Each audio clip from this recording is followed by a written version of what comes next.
शुक्र करो कोरोना नहीं ले गया।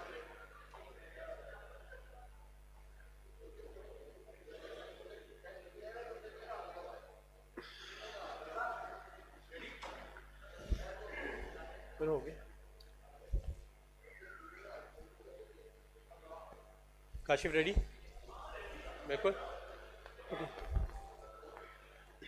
थैंक यू वेरी मच जी आप सबके ज्वाइन करने का। सिलेक्टर एंड कोच मिसबाउल हक हमारे साथ हैं पाकिस्तान टीम के। आप लोगों को ब्रीफ करेंगे रिगार्डिंग इंग्लैंड टूर। मिसबा भी मैं आपसे रिक्वेस्ट करूंगा आप अपनी ओपनिंग स्टेटमेंट दे दें, देन हम क्वेश्चन आंसर सेशन के लिए प्लीज़। जी बिस्मिल्लाहिर्रहमानिर्रहीम, अस्सलाम वालेकुम। मेरे ख्याल में ओवरऑल बड़ा इम्पोर्टेंट टूर था। जो कोविड की सिचुएशन थी, 3 महीने से क्रिकेट बंद थी और उसके बाद ये टूर ओवरऑल दुनिया की क्रिकेट के लिए भी, हमारे लिए भी, इंग्लैंड के लिए बहुत इम्पोर्टेंट था। अगर इसको समराइज़ करूँ इस टूर को, ऑब्वियसली रिग्रेट करेंगे हम एज ए टीम और मैं एज ए कोच भी कि रिजल्ट्स जो थे टेस्ट सीरीज़ में 1-0 और T20 में 2-0 होने चाहिए जो नहीं हुए। सो बिगेस्ट रिग्रेट यही रहेगा। But overall if we look back in terms of the kind of cricket we played और जितनी मुश्किल हालात थे उनमें कैसे हमने इसकी प्रिपरेशन करनी है, ज़ीरो से स्टार्ट करना है और कम्पिटिटिव क्रिकेट के लिए तैयार होना है। वहाँ पे 30 प्लेयर जो ऑलमोस्ट विदाउट एनी प्रिपरेशन गए थे। अगर इसको देखें और जिस किस्म की हमने क्रिकेट खेली, जिस किस्म की टीम बॉन्डिंग रही, ओवरऑल डिसिप्लिन रहा हमारा, जिस किस्म का इमेज क्रिएट किया पाकिस्तान टीम ने, I think that was something to appreciate. और शायद आप लोगों को पता ही हो कि Times of India, Times of उसने हमें supporting team of the week कहा है, तो I think that is a big thing for us as a team. Overall obviously हमारे लिए बड़ा इम्पोर्टेंट था the way we played, specially in the test matches, और डोमिनेट किया mostly in the first test.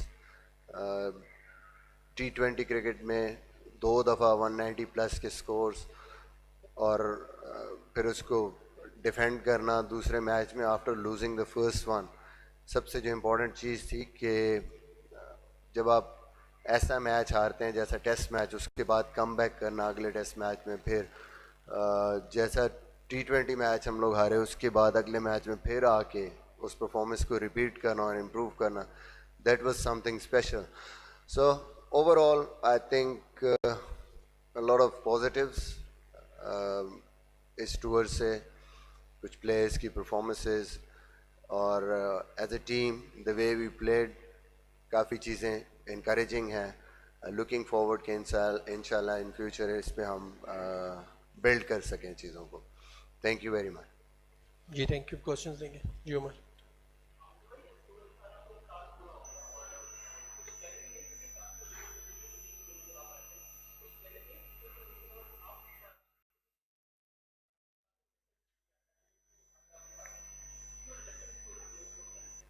नहीं, कोई ऐसी बात नहीं है। हैदर अली को आप लोग नहीं लेके आए, कोई और नहीं लेके आए, हम ही लेके आए हैं और आई थिंक ड्यू प्रोसेस उसको फॉलो कर रहे हैं, कोशिश कर रहे हैं। हैदर को भी सबसे जो इम्पोर्टेंट चीज़ थी कि हैदर का जो नंबर है वो टॉप 3 में खेलता है और हफीज़ ने भी परफॉर्मेंस की हुई थी और हमारे लिए सीरीज़ भी इम्पोर्टेंट थी। तो I think that was the reason to start with our men, जो हमारी परफॉर्मेंस टीम करती हुई आ रही थी। वंस वो परफॉर्मेंस कॉन्फिडेंट हुआ हफीज़, हमने फ़ौरन देखा कि अच्छा ठीक है, now we got chance to Haider को इसमें डालते हैं। I think we still got enough time कि हम इन यंगस्टर्स को प्रॉपर तरीके से with the combination of youngsters and seniors हम इंशाल्लाह खिलाएंगे और इसको आहिस्ता आहिस्ता इस टीम को लेके जाएंगे। दोनों के कम्बिनेशन से बेहतर एक कम्बिनेशन बनाने का। रिलेक्टेंट तो ये होता कि अगर हम इसको कोई 2 सीरीज़ें लगा देते, I think it was his first series और उसमें भी 2 मैचेस के बाद उसको चांस मिला। इंशाल्लाह फ्यूचर में कंसिस्टेंटली इन यंगस्टर्स को चांस मिलेंगे। जी, मेरे ख़्याल में सबसे इम्पोर्टेंट चीज़ है कि हम जिस तरह की क्रिकेट खेल रहे हैं, शायद हमारी जो प्लानिंग थी वो यही थी। The way we are playing at the moment, specially T20 cricket में भी हमेशा पाकिस्तान की बात हुई है कि जी पाकिस्तान के पास ऐसी फायर पायर नहीं है कि जो आजकल की इंटरनेशनल क्रिकेट में चल रही है। I think we are going towards that. 190 plus England की बॉलिंग वहाँ की कंडीशंस में जाके 2 दफ़ा करना, we are on the right track, और इंशाल्लाह इसको और बेहतर करने की ज़रूरत है और कंसिस्टेंटली करने की ज़रूरत है। इसी तरह टेस्ट मैचेस में भी we need to just show more consistency, और इंशाल्लाह I think we are on the right track. Young lot है बॉलर्स की, जैसे जैसे टाइम के साथ एक्सपीरियंस आता जाएगा, हम इन्वेस्टमेंट सही उस पर कर रहे हैं, बेहतरी की तरफ जाएंगे।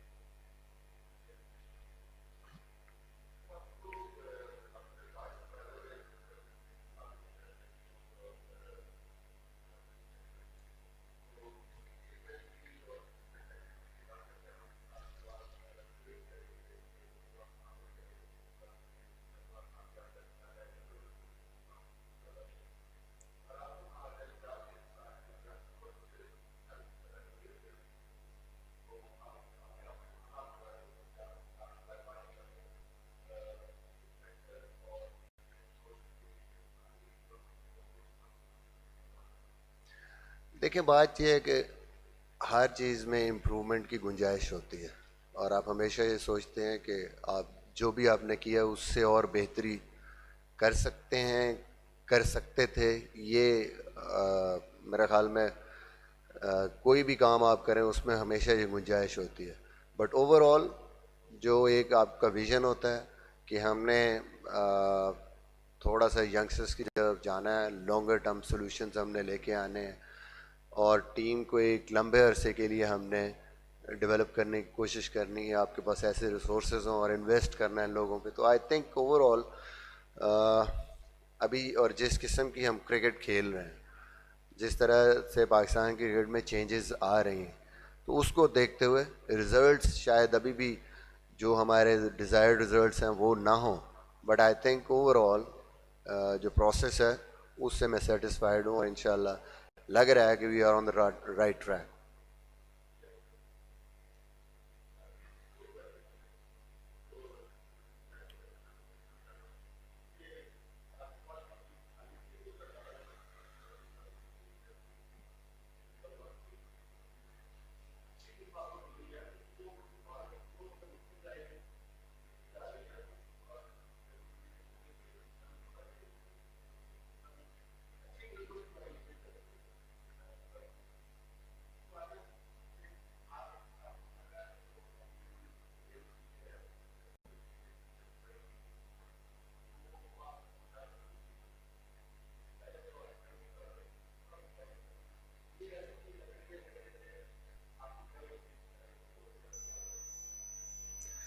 लेकिन दूसरे सवाल का पहले जवाब दे देता हूँ। सबसे इम्पोर्टेंट ये है कि बड़ा ही इम्पोर्टेंट एक टूर था जिसमें बिजी था पाकिस्तान टीम के साथ, और वहाँ पे बहुत ज़्यादा ऑब्वियसली ज़रूरत थी फोकस करने की, तो इस वजह से मैं इतना ज़्यादा इन टच नहीं रहा यहाँ पे जो भी प्रोसेस पे, और वो करने भी ज़रूरी थे पाकिस्तान की डोमेस्टिक क्रिकेट के लिए, क्योंकि उसको लेट नहीं कर सकते थे, और टाइमली सारी चीज़ें होनी थी, कोचेस भी और प्रोसेस एक, ताकि टाइमली डोमेस्टिक क्रिकेट शुरू हो। मैं ज़रूर अब बैठूंगा नदीम खान के साथ और डिस्कस करूंगा कि सारी चीज़ें किस तरीके से हुई, क्या इसमें और बेहतरी भी किस तरीके से कर सकते हैं। ऑब्वियसली उस तरीके से मैं इन्वॉल्व नहीं रहा क्योंकि मैं वहाँ पे बिज़ी था। जहाँ तक T20 की बात करते हैं तो ठीक है, पाकिस्तान टीम नंबर 1 थी, लेकिन अगर आप रिकॉल करें जब मैं भी आया हूँ तो उस वक्त लूजिंग स्ट्रीक पे थी टीम। इट मीन्स कि ऑलरेडी हम साउथ अफ्रीका में हारे, हम और भी जगह पे मैचेस हार के इंग्लैंड में हारे, हम हमारी वो जो जिसको कहते हैं ना कि एक टीम थोड़ा सा नीचे की तरफ आना शुरू हो गई थी, और वो सबको मेरे ख्याल में उसका आइडिया है कि वो क्यों हुआ। Because of some of your players got out of form, Fakhar Zaman, Shadab Khan, उसके बाद हसन अली, जो मेन कंट्रीब्यूटर थे आपकी टीम की परफॉर्मेंसेस में T20 ऊपर जाने की वजह से, वो जब सडनली नीचे गई है तो वो एक डिप आया हमारी उसमें, और कोशिश कर रहे हैं ज़ाहिर है कि इन लड़कों को, नए लड़कों को दोबारा उसी तरफ लेके जाएं। और आई थिंक कि जिस किस्म की क्रिकेट अभी पाकिस्तान ने खेली है इन 2 T20s में, नज़र आ रहा है कि इंशाल्लाह team is in the making और इंशाल्लाह आगे और बेहतर से बेहतर परफॉर्मेंसेस हों।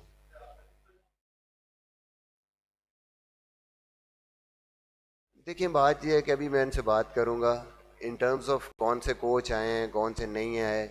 कभी भी मेरे ख्याल में नामों से प्रॉब्लम नहीं होता जब आप एक प्रोफेशनल सेटअप में होते हैं। जो भी कोच, जो भी लोग होते हैं सिस्टम में आते हैं, आपको उनके साथ काम करना होता है और as a professional you have to adjust. तो लेट्स सी, आप जब काम करते हैं फिर आपको आइडिया होता है जी कौन किधर स्टैंड करता है।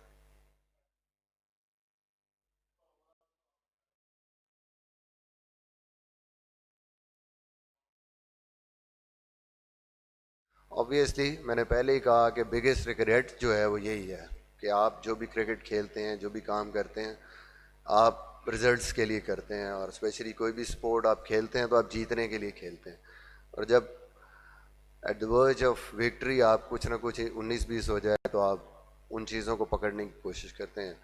जो हमारी जो एनालिसिस है with in the team management, obviously mistakes आपको नज़र आती हैं, कहीं ना कहीं टेक्निकल हैं, टैक्टिकल हैं और मेंटल आपको होता है कई दफ़ा प्रेशर नहीं। तो सबसे मेरे ख्याल में इम्पॉर्टेंट चीज़ समझने वाली वो यही है कि आपकी इनएक्सपीरियंस बॉलिंग में वो उसको आपको थोड़ा सा लीवरेज देना होगा, थोड़ा टाइम देना होगा।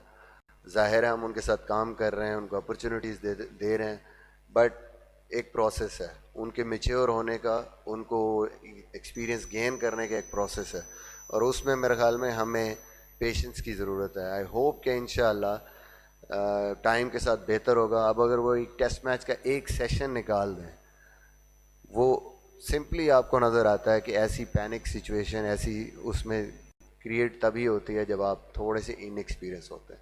और मेरे ख्याल में उसी ने हमें बहुत ज़्यादा इफेक्ट किया। और वो जो सेकंड T20 था उसमें भी नज़र आया कि जब एक बॉलर हमारा इंजर्ड हुआ और थोड़ा सा अटैक हुआ है तो उस सिचुएशन में थोड़ा सा हम पैनिक उसमें चले गए। You need to improve that and I think with the passage of time as they play more cricket, I think इंशाल्लाह बेहतर होगी। टेक्टिकली भी हम और बेहतर इसको लेके जाएंगे, बट एक्सपीरियंस के साथ ये बेहतरी है।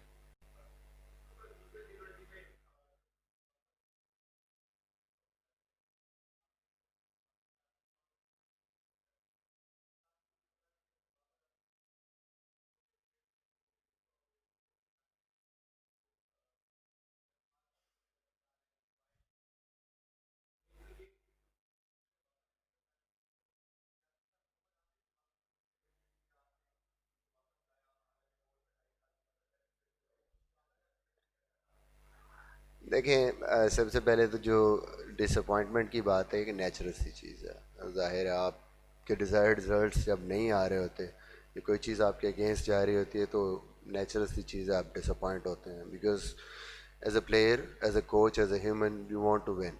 आप जो अच्छा कर रहे होते हैं आप कोशिश करते हैं कि यार इसके रिज़ल्ट आए। और उस टूर पे जिस तरह हमारे साथ जो कुछ हो रहा था कि या तो बारिश आ जाती थी जब चीज़ें हमारे कंट्रोल में आती थी, या फिर कोई ना कोई ऐसी चीज़ हो रही थी कि रिज़ल्ट आपके हाथ में नहीं आ रहे, तो वो फ्रस्ट्रेशन और डिसअपॉइंटमेंट उस चीज़ की ज़्यादा थी बजाय ये कि किसी प्लेयर या किसी की वजह से हो। बट स्टिल मैं कहूँगा कि मुझे भी एज अ कोच पेशेंस रखनी है और ज़ाहिर है ये चीज़ें आएंगी और इस किस्म की चीज़ें आई थिंक हेल्प नहीं करती हैं आपको किसी भी चीज़ में। और इंशाल्लाह फ्यूचर में कोशिश करूँगा ये चीज़ें ना हो। दूसरी जहाँ आप बात करें सीनियर्स में, बाबर, आई थिंक कि ऑब्वियसली हर बंदा कोशिश करता है कि टीम बेहतर करे, बट बाबर पावरफुल है, वो अपनी डिसीजन लेता है और उसको बिल्कुल हमारी तरफ से कोई ऐसी वो नहीं है कि यार ये करना। हम कोशिश यही करते हैं कि इसको पूरी तरह एम्पावर करें, क्योंकि मैं खुद कप्तान रहा हूँ एज ए कैप्टन। जब तक आप अपने डिसीजन नहीं लेंगे, आपको एक्सपीरियंस नहीं होगा, आप सीखेंगे नहीं। और जितनी जल्दी आप अपने डिसीजन से सीखते हैं वो किसी के डिसीजन से नहीं सीखते। कोशिश यही है कि उसको एम्पावर करें और वो कर रहा है। गलतियाँ होंगी, वो एक्सपीरियंस कप्तानों से भी होती हैं, बट ओवरऑल आई थिंक वक्त के साथ साथ चीज़ें बेहतर हो रही हैं, इंशाल्लाह बेहतर होगी। आमिर के सवाल पे देखिए, आप मैं पहले ही हर दफ़ा यही बात करता हूँ कि we just trying to find out the right balance. दो आपके यंग बॉलर खेल रहे हैं टीम में, तो एक स्लॉट आप देखते हैं कि ठीक है, एक एक्सपीरियंस बॉलर उसके साथ ज़रूरी है। जैसे आमिर की जगह फिर वहाब ने ली। आमिर इसलिए था कि हमें दो नए बॉल के बॉलर चाहिए थे और he was bowling the best, वो और शाहीन, तो इसलिए वो दोनों खेल रहे थे। जो जो टीम की रिक्वायरमेंट है उसके साथ चेंजेस कर रहे हैं। ये किसी इंडिविजुअल की बात नहीं है, किसी एक प्लेयर की बात नहीं।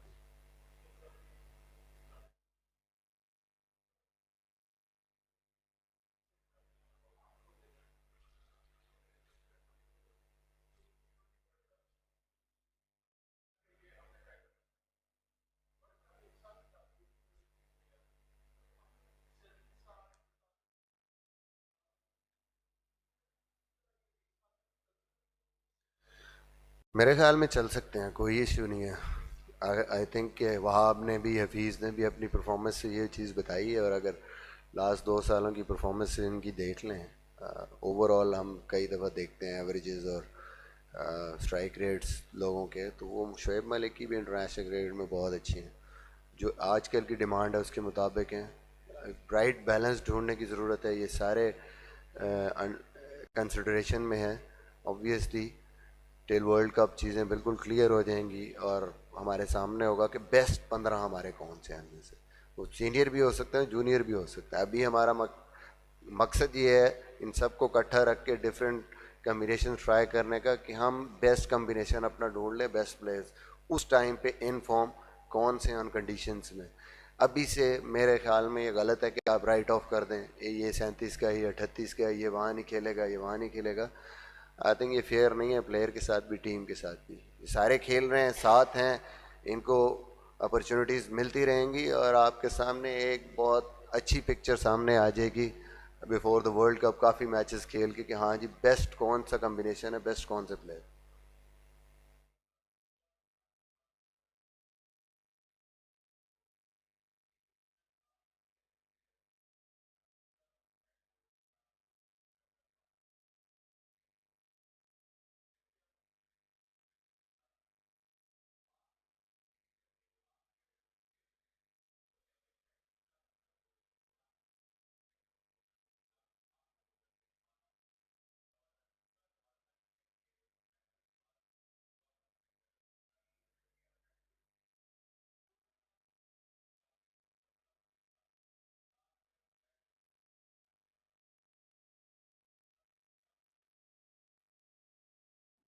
ये है कि किसने क्या कहा है माजी में, किसकी क्या ओपिनियन है, डजेंट मैटर।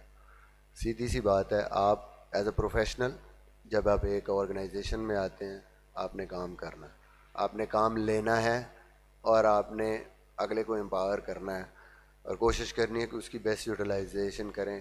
पिछली चीज़ों को अगर आप जहनों में रखें तो आप काम नहीं कर सकते।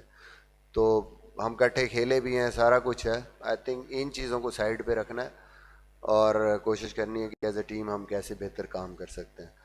बाकी पहला, हाँ, मेरे मेरे ख्याल में ये कॉन्सेप्ट गलत है हमारा। ये हमारा जो कॉन्सेप्ट है ये गलत है। इस चीज़ को हमें चेंज करना है।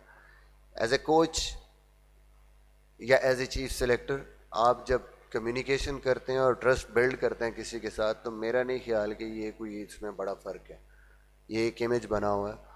आपको इतना ट्रस्ट डेवलप करना चाहिए और क्लैरिटी लानी चाहिए अपनी कम्युनिकेशन में कि कोई भी बंदा डर ना महसूस करे।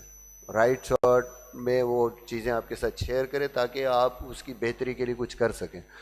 आई थिंक ये टूर ओवरऑल इस लिहाज से बहुत ज़बरदस्त रहा, क्योंकि इतना टाइम मिला हमें एक साथ एक दूसरे को अंडरस्टैंड करने के लिए, एक दूसरे से बातचीत करने के लिए, कि ये जो फियर जो आप कह रहे हैं वो सही है, वो जहनों में होता है आपके एज ए प्लेयर, वो काफ़ी हद तक ख़त्म हुआ है।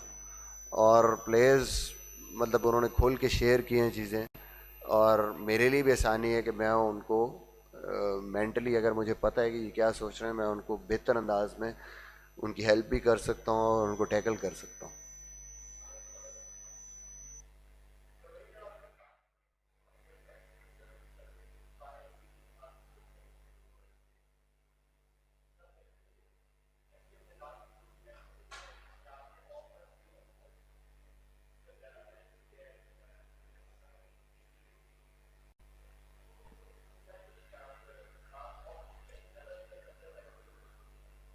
नहीं नहीं, मेरे ख्याल में ये तो हम लोगों को तो पता भी नहीं होता कि यहाँ क्या चल रहा है। सीधी सी बात है, ये कई दफ़ा वो जिसको कहते हैं ना को इंसिडेंट, कि हम भी उन्हीं लाइंस पे सोच रहे होते हैं और वो डिसीजन करते हैं तो लोग समझते हैं कि लो जी सोशल मीडिया का प्रेशर पड़ गया तो ये कर दिया। बट ये चीज़ें आप पहले से प्लान करके जाते हैं। आप टूर पे आपके कुछ ना कुछ आपने एक चीज़ प्लान की होती है कि हमने कैसे जाना है, किस तरह खेलना है, सर्टन सिचुएशन जब अराइज होती है तो उसमें कौन सी चेंजेस करनी। तो ऐसी कोई चीज़ नहीं है भाई। ये लगता है कई दफ़ा आपको कि प्रेशर, ऐसी अगर आप ऐसे डिसीजन करेंगे तो फिर तो आप कुछ भी नहीं कर सकते। फिर तो हर मैच में जो बंदा नहीं परफॉर्म कर रहा है या कोई कर रहा है तो फिर उसी पे आप रह जाएंगे। आप अपनी तो कोई चीज़ फिर वहाँ पे इम्प्लीमेंट ही नहीं कर सकते।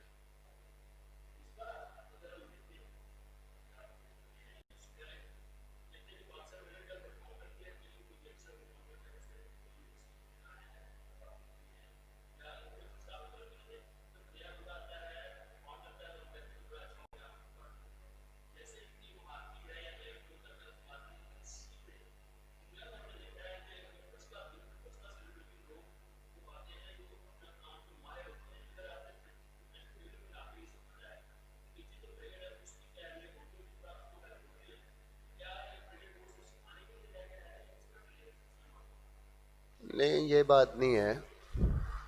आप शायद नसीम शाह और इनको रिलेट कर रहे हैं। अगर आप पीछे देखें तो आप पहले देखते हैं कि आपके पास रिसोर्सेज कौन से हैं। या तो आपके पास जो आपका पुराना एक्सपीरियंस मटेरियल ऐसा है, प्लेयर्स ऐसे हैं कि जो आपको वो डिज़ायर्ड जो आपकी जॉब है वो करके दे सकते हैं, या वो इतने अच्छे हैं कि वो उस जगह पे परफॉर्मेंस कर सकते हैं। जब आप देखते हैं कि नहीं, हमें यंग लड़के चाहिए, रिप्लेसमेंट्स चाहिए, तो फिर आप सोचते हैं कि कौन है ऐसे लड़के जो कर सकते हैं। तो Naseem Shah was clearly the best fast bowler out of the lot. जो आपकी एक नीचे ट्रॉफी हुई उसने 4 मैचों में 17 आउट किए, और फार बाय फार वो आपका बेहतर बॉलर था बाकियों से, तो आप उसको लेके आए। हाँ, एक्सपीरियंस वाली बात यह है कि हम आगे की बात कर रहे हैं, नीचे से हमने ये नहीं किया कि उसको किसी बेस्ट को साइड पे करके उसको ले आए। In terms of pace, attitude, future, हर लिहाज से देखें तो स्टैंड आउट है। नसीम है, शाहीन है, आप इन्वेस्ट करते हैं, प्लस उनकी परफॉर्मेंसेज। हम इंटरनेशनल क्रिकेट के हिसाब से कहते हैं कि उनसे वो परफॉर्मेंसेज मांगनी कि जो एंडरसन कर रहा है, जो ब्रॉड कर रहा है, उस परफॉर्मेंस पे जाते जाते उनको टाइम चाहिए, तो एक्सपीरियंस चाहिए। ये इस चीज़ को हमने कंफ्यूज नहीं करना। और वो अपने उसके लिहाज से अभी भी उनकी परफॉर्मेंसेज मेरे ख्याल में अपनी एक्सपीरियंस के हिसाब से बहुत ज़बरदस्त हैं, और इंशाल्लाह फ्यूचर में और बेहतर होंगे। तो ये बात नहीं है कि हम एक्सपीरियंस के लिए किसी को भी डाल देते हैं टीम में और कहते हैं ये अभी सीख रहा है तो अभी परफॉर्मेंस हमारी ऐसी नहीं, ऐसी चीज़ नहीं है। Still best of the lot, future को देखते हुए हम बेहतर से बेहतर बेस्ट डिसीजन कोशिश करते हैं करें।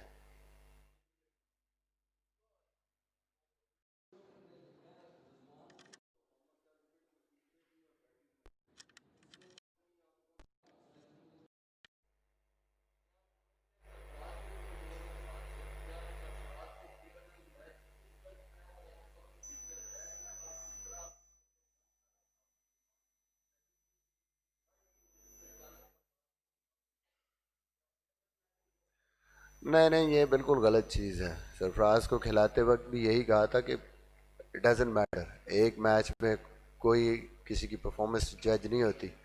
आई थिंक उसने एक पूरे टूर पे मेहनत की है, साइड मैचेस में परफॉर्मेंसेस भी की हैं, कीपिंग भी अच्छी कर रहा था। तो ये आपको एक मैच से डिसीजन नहीं। हमने दो हमारे कीपर हैं, Rizwan obviously at the moment number one है in terms of performance, confidence, जो भी कर रहा है। और उसके बाद सैफी इज़, जो हम इस टाइम पे हमारी अपनी हुए है कि वो सेकंड है, और उसकी परफॉर्मेंसेस प्रीवियस परफॉर्मेंसेस भी हैं और अभी भी वो अपनी उससे कंट्रीब्यूशन कर सकता है। तो ये कोई चक्कर नहीं है कि जी एक मैच को हम इसलिए दिया है कि बस जी ये खिला के हमने सैफी को वो कर देना। आई थिंक स्टिल हमारी प्लानिंग में है वो, और इंशाल्लाह आगे देखें।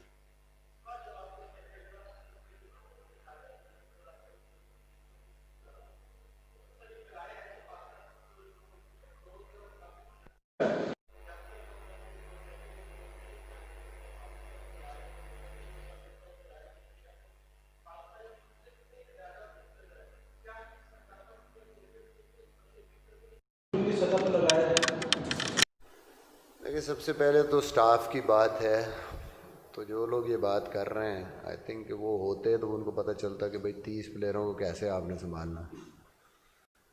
देखें, अभी तक जो एक कन्वेंशनल अप्रोच हमारी चलती रही कोचिंग में वो यही है कि बस 6 बैट्समैनों को बैटिंग करा दो और बाकी 5 की जगह ना आप बस फिल इन करो, कि हमारे बॉलरों के पास बैटिंग का सामान ही नहीं होता।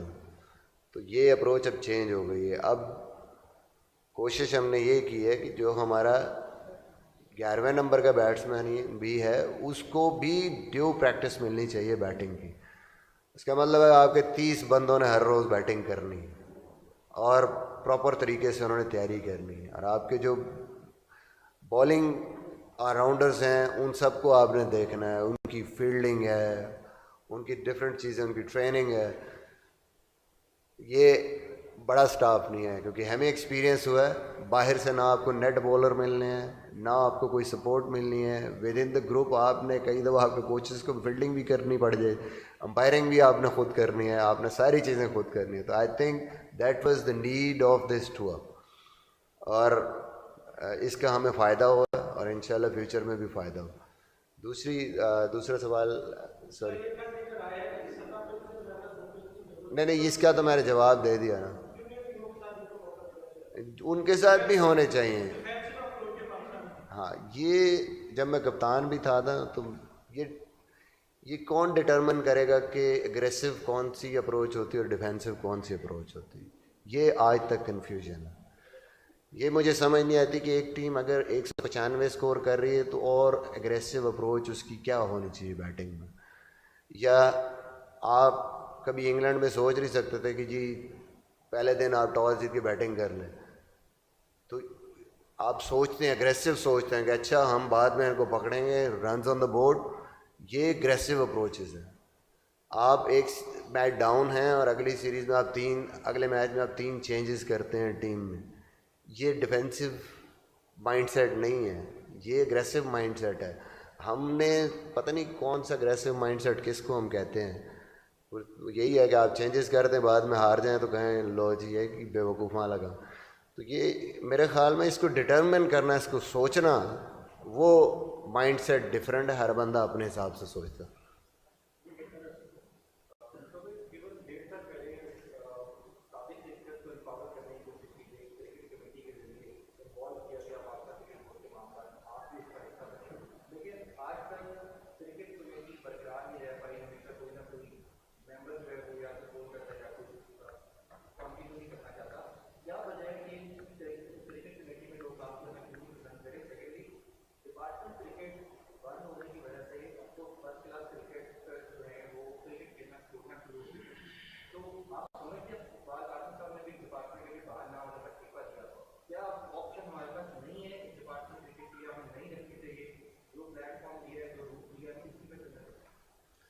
देखिए, नंबर 1 तो ये है कि कमेटी में से क्यों प्लेयर जाते हैं ये तो किसी का अपना पर्सनल वो है। आई थिंक कमिटमेंट जब आप करते हैं तो कोशिश करें कि उस पर चलें और इसको और बेहतर करना चाहिए। इसको फॉल भी करना चाहिए और कोशिशें हो रही हैं इस चीज़ की। इस पे तो ज़ाहिर है पर्सनल अपना हर बंदे का अपना डिसीजन है कि क्यों कोई आता है और क्यों जाता है। डिपार्टमेंट क्रिकेट की जहाँ तक बात है, ऑब्वियसली हमने भी बात की है, क्रिकेट बोर्ड इज़ ट्राइंग कि यार इसका कुछ ना कुछ नेम बदल होना चाहिए। जो लड़के हमारे, आप नहीं चाहते कि आपके सिस्टम में जो प्लेयर खेल रहे हैं उनकी ओवरऑल रोज़गार ख़त्म हो या आपके प्लेयर्स कम हो जाएं या उनको फाइनेंशियली लॉसेस हों। अनफॉर्चुनेटली कि अभी तक इस पे प्रॉपर तरीके से नहीं हुआ। शायद इसमें कुछ ओवरऑल हालात की भी वजह, 3 महीने कोविड की वजह से सारा कुछ बंद हुआ और आपका डोमेस्टिक सीज़न फिर सर पे आ गया, तो उसके लिए कुछ नहीं हो सका। बट मेरी अपनी ये राय है कि इसके बारे में ज़रूर सोचना चाहिए। क्रिकेट बोर्ड को भी मैंने कहा और गवर्नमेंट को भी इसके बारे में सोचना चाहिए कि इसको प्रॉपर वे में, इसके जो भी हमने एक लाहे अमल बनाना है वो लाजमी होना चाहिए। और जो क्रिकेटर खेलते रहे फर्स्ट क्लास, उनके लिए हमें सोचना है कि इनको कैसे हमें इन्वॉल्व करना, ज़ाया नहीं होने देना।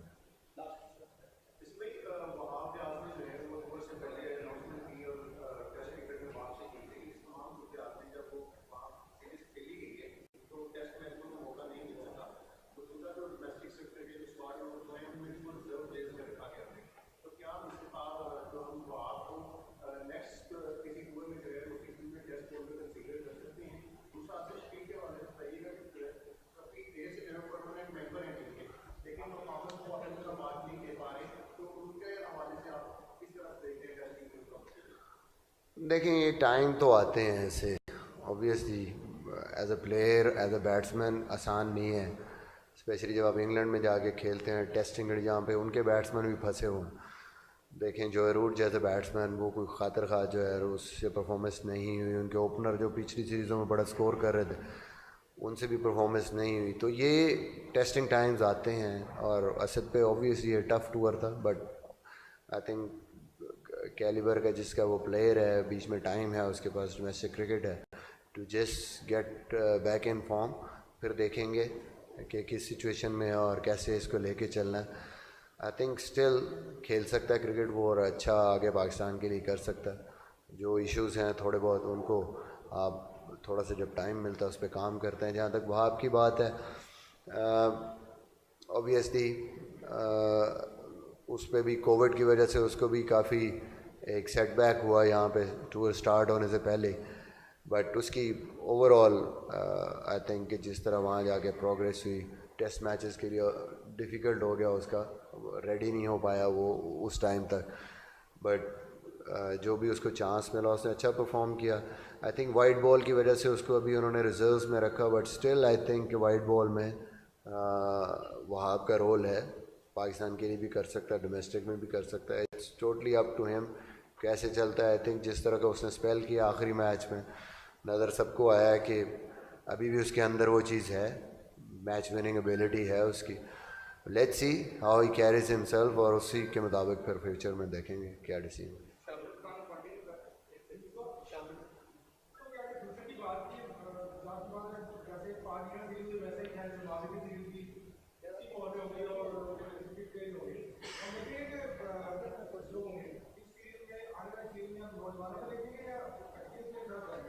देखें मोरलेस जो पूल है वो यही है, कोई शायद आप बीच में एक दो की गुंजाइश आपके पास होती है, बैलेंस करके चलेंगे इंशाल्लाह, कोशिश करेंगे नौजवानों को भी